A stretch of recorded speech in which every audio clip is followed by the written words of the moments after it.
In this bulletin, COVID-19 numbers are up again. Health Amendment Bill tabled in Parliament. And meat industry faces pandemic issues.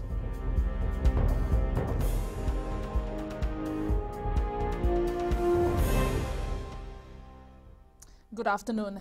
35 new cases of COVID-19 were confirmed as of last night. All the new cases were from existing clusters, including 17 from Colonial War Memorial Hospital, 7 from the Queen Elizabeth Barracks in Nambua, 3 from the Nawaka Nandi cluster, 4 are from the Navosai cluster, 2 from Kinoya, and 1 from the Navy cluster. 14 patients have recovered, which means there are now 323 active cases.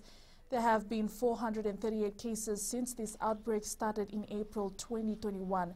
Fiji has had 508 cases in total since our first case was reported in March, with 181 recoveries and 4 deaths.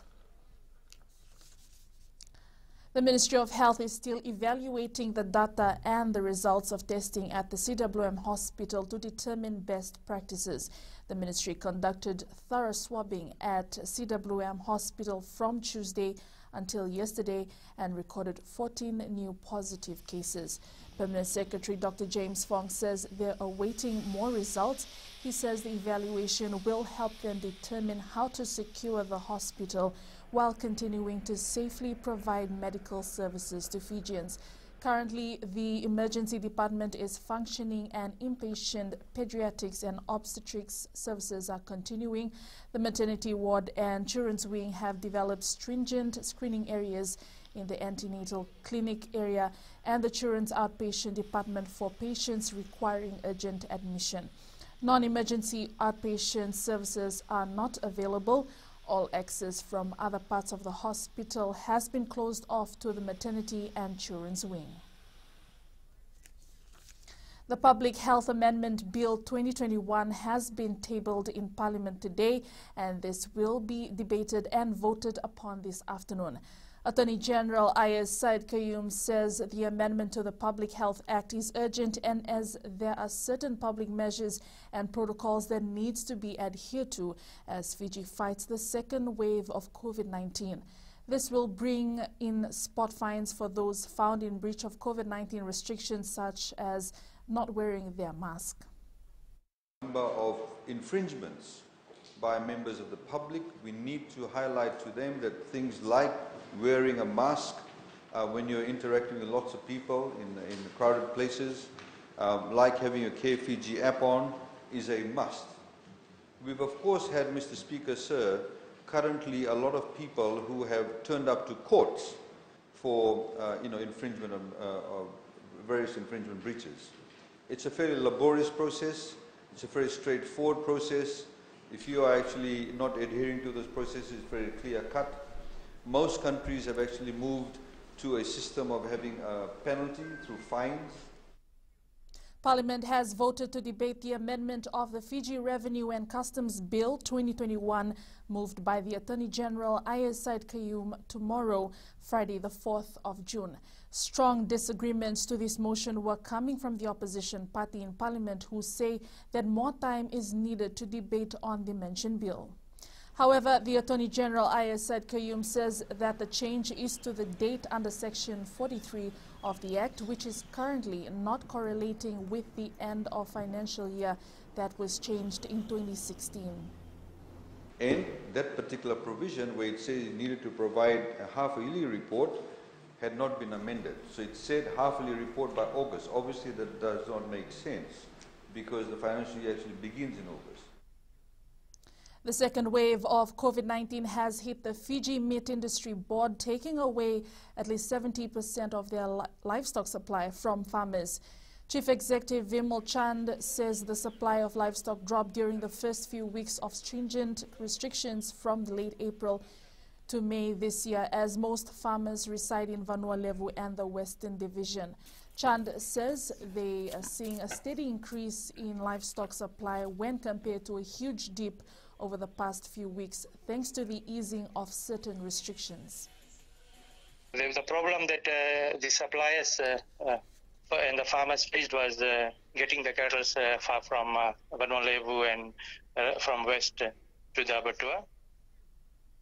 Loitering during curfew hours has topped the list of arrests as 38 people were arrested over the last 24 hours for breaching curfew orders and health restrictions. Acting Police Commissioner Rusiate Tundravu says of the 38 arrests, 25 people were arrested for breaching curfew orders, while 13 for not adhering to the health restrictions. The Western Division recorded 19 cases, including 5 who were all found drunk and loitering along Vunato in Lautoka, while 2 others were arrested during curfew hours for intoxication. Tundravu says that in a similar case at Murewai District School, 3 men in their 30s were arrested, while 2 men were found loitering at Vuna Hawira settlement along the Queens Highway. 7 people were found loitering and drunk during curfew hours along the Nandi and the Lautoka areas.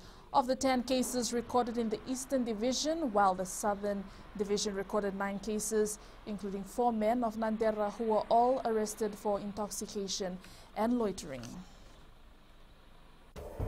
Up ahead, FRU focus on players' safety. And Moaluvu and Vodea to feature in Sapphire series.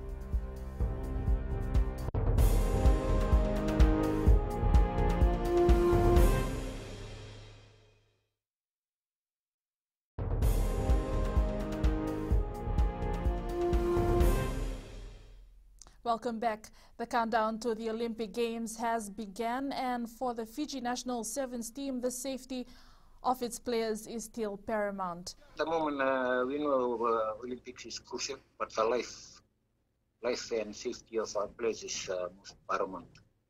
And that's what is the priority at the moment, where we continue discussions whether they travel or not travel. Fiji Pearl squad members Matila Vodea and Emma Moaluvu have been selected to join the Northern Mendi Rays team for the 2021 Netball Queensland Heart Sapphire Series. The duo are excited about the opportunity to feature in the Heart Sapphire Series, which is set to start this month. Caroline Itavi reports. Matila Vodea, the daughter of former national netball captain Vasiti Vodea, is proud to be carrying on her mother's legacy. At the beginning, it was hard learning a new sport, but with her guidance, she really helped me through all the tough trainings and the diet. Both Moalevu and Vodea will make use of the opportunity to improve and learn more skills and tactics on and off the court. As a netball player, playing in the Australian League would help me develop my game into another level. And I can use the knowledge that I've learned, that I'm going to learn, and teach my fellow netball colleagues. Well, at first I will do my best, have as much netball skills and knowledge as I can learn more from teammates and coaches. Moaluvu and Vodea will be in Australia from June to October for the Sapphire Series. Caroline Itavi, FBC Sports. Leaders of all 4 French majors have promised to address players' concerns about mental health in the wake of Naomi Osaka's withdrawal from the French Open.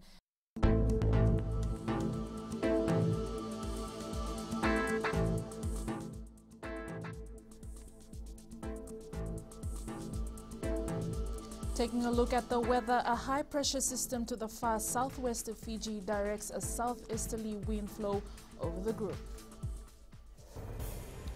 That's FBC News Now. Join us for our 1-hour major bulletin at 7 p.m. And be sure to download the FBC app to access the latest in news, sports, and live radio broadcasts from any of our 6 FBC radio stations. Stay safe and good afternoon.